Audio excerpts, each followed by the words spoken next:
परमात्मा सभी को एक ही मिट्टी से बनाता है। बस फर्क इतना है कि कोई बाहर से खूबसूरत होता है तो कोई भीतर से। जो लोग दर्द को समझते हैं वो लोग कभी दर्द की वजह नहीं बनते। गलत होकर खुद को सही साबित करना उतना मुश्किल नहीं होता जितना सही होकर खुद को सही साबित करना। श्री कृष्ण कहते हैं, किसी का एहसान कितना ही छोटा हो उसे कभी मत भूलना और अपना एहसान कितना ही बड़ा हो उसे कभी मत जताना। अपनी वाणी को शुद्ध रखिए। संस्कारों की प्रथम सीढ़ी है आपकी वाणी। श्री कृष्ण कहते हैं, जिंदगी में ये गलतफहमी कभी मत पालना कि जो आपके साथ खड़े हैं वो लोग आपका साथ देंगे, क्योंकि साथ खड़े रहने में और बुरे वक्त में साथ देने में बहुत फर्क होता है। जिंदगी में बेशक हर मौके का फायदा उठाओ मगर किसी के हालात और मजबूरी का नहीं। समझने वाले इंसान को शब्दों की जरूरत नहीं होती, वो आपका हालात देखकर ही समझ जाता है कि आप किस परिस्थिति में हैं। अगर रिश्ता निभाना है तो कुछ बातों को नजरअंदाज करना भी सीखो। हर बहस में जीतने की कोशिश करने वाले अक्सर रिश्ते हार जाते हैं। जीवन का सबसे बड़ा रिस्क शादी है। अगर सही जीवन साथी ना मिले तो जीवन भर समझौता करना पड़ता है। किसी को समझ पाओ तो एक पल ही काफी है और ना समझो तो पूरी जिंदगी भी कम पड़ जाती है। किसी को समझ पाओ तो एक पल ही काफी है और ना समझो तो पूरी जिंदगी भी कम पड़ जाती है। दुनिया में किसी को भी बेकार मत समझना, क्योंकि जो पेड़ फल नहीं देता वो छाया जरूर देता है। सब कुछ मिल जाएगा जीवन में तो परिश्रम किसके लिए करोगे, और परिश्रम ही तो जीवन जीने में मजा देता है। सबके अपने अपने गम है, कोई कह लेता है तो कोई सह लेता है। जीवन में समय चाहे जैसा भी हो, परिवार के साथ रहो। सुख हो तो बढ़ जाता है और दुख हो तो बढ़ जाता है। कोई हमारा बुरा करे ये उसका कर्म है, लेकिन हम किसी का बुरा न करें ये हमारा धर्म है। श्री कृष्ण कहते हैं, अहंकार मनुष्य से वह सब करवाता है जो अंत में उसी के विनाश का कारण बनता है। इसलिए जीवन में जितना जल्दी हो सके अपना अहंकार त्याग दें। अस्पताल और डॉक्टर चाहे कितना भी बड़े क्यों ना हो, दिल पर लगे हुए घाव का आज तक कोई इलाज नहीं कर पाया। लोग जरूरत के मुताबिक इस्तेमाल करते हैं और आप समझते हैं कि लोग आपको पसंद करते हैं। यही तो भ्रम है जीवन का। किसी पर 100 उपकार कर दो, फिर भी एक गलती हो जाए तो सामने वाला सिर्फ आपकी गलती याद रखेगा, अच्छाई नहीं। जिंदगी में टेंशन ही टेंशन है, फिर भी इन लबों पर मुस्कान है, क्योंकि जीना जब हर हाल में है तो मुस्कुराकर जीने में क्या नुकसान है।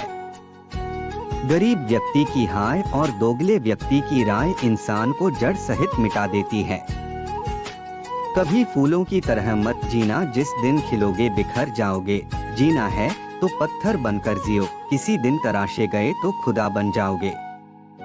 श्री कृष्ण कहते हैं कि जिस इंसान के चारों तरफ नकारात्मक लोग रहते हैं उस इंसान का मंजिल से भटक जाना तय है।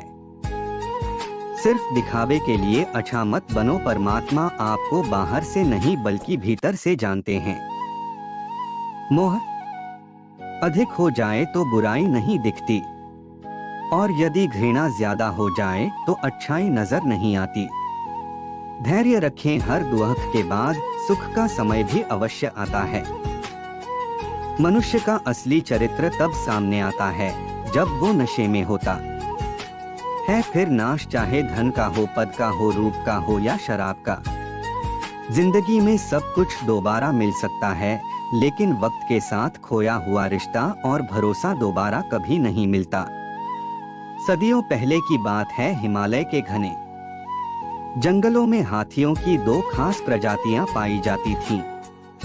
एक प्रजाति थी छद्दंत और दूसरी प्रजाति का नाम था उपोसत।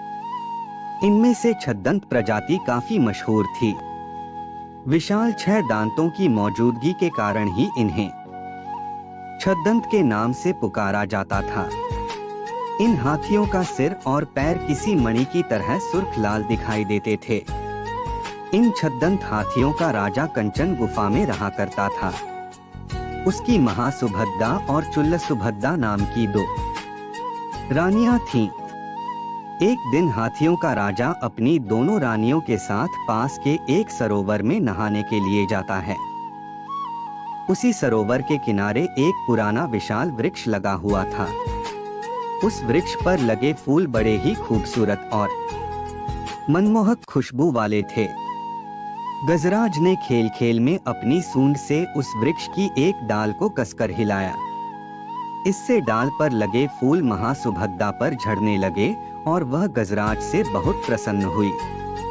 वहीं वृक्ष की सूखी डाल पुराना होने के कारण गजराज की सूंड का जोर झेल न सकी और टूटकर फूल समेत गजराज की दूसरी रानी चुल्लसुभद्दा के ऊपर जा गिरी। हालांकि यह घटना संयोगवश घटी, लेकिन इसे चुल्लसुभद्दा ने अपना अपमान माना और उसी वक्त गजराज के निवास को छोड़कर कहीं दूर चली गई। जब गजराज को इस बात का पता चला तो उसने चुल्लसुभद्दा को बहुत ढूंढा, लेकिन वह कहीं नहीं मिली। कुछ समय बाद चुल्लसुभद्दा की मौत हुई और मरने के बाद वह मद्र राज्य की राजकुमारी के रूप में पैदा हुई। युवा होने पर उसकी वाराणसी के राजा से शादी हुई और वह वाराणसी की पटरानी बनी।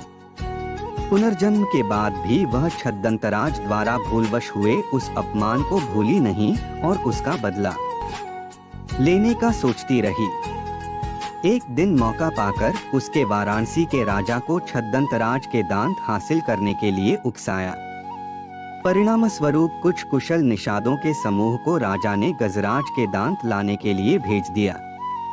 गजराज के दांत लाने के लिए रवाना हुई टोली का नेता था सोनुत्तर। सोनुत्तर करीब 7 साल का सफर तय करके गजराज के निवास पर पहुंचा। उसने गजराज को पकड़ने के लिए और अपना शिकार बनाने के लिए उसके निवास से कुछ दूरी पर एक बड़ा गड्ढा बनाया। गड्ढे को छिपाने के लिए उसने उसे पत्तियों और छोटी लकड़ियों से ढक दिया और खुद झाड़ियों में छिप गया। जैसे ही गजराज उस गड्ढे के करीब आया तो सोनुत्तर ने विष बुझा तीर निकालकर छद्दंतराज पर निशाना लगा दिया। तीर से घायल होने के बाद जब गजराज की नजर झाड़ियों में छिपे सोनुत्तर पर पड़ी तो वह उसे मारने के लिए दौड़ा। चूंकि सोनुत्तर सन्यासियों के वस्त्र पहनकर आया था, इस कारण गजराज ने सोनुत्तर को जीवनदान दे दिया। गजराज से जीवनदान पाकर सोनुत्तर का मन बदल गया और उसने गजराज को सारी कहानी कह सुनाई और गजराज पर निशाना साधने का उद्देश्य बताया। जीवनदान मिलने के कारण सोनुत्तर गजराज के दांत नहीं काट सकता था, इसलिए छद्दंतराज ने मृत्यु से पहले खुद ही अपने दांत तोड़कर सोनुत्तर को दे दिए। गजराज के दांत पाकर सोनुत्तर वाराणसी लौट आया और गजराज के दांत रानी के समक्ष रख दिए। साथ ही सोनुत्तर ने रानी को यह भी बताया कि किस तरह गजराज ने उसे जीवनदान देकर खुद अपने दांत दे दिए। पूरी बात जानने के बाद रानी गजराज की मौत बर्दाश्त न कर सकी और इस सदमे से उनकी भी तुरंत मौत हो गई। कहानी से सीख बदले की भावना सोचने समझने की क्षमता छीन लेती है। मन करे तो राधे राधे जरूर लिखना। वीडियो पसंद आया तो चैनल को लाइक सब्सक्राइब जरूर करें। धन्यवाद।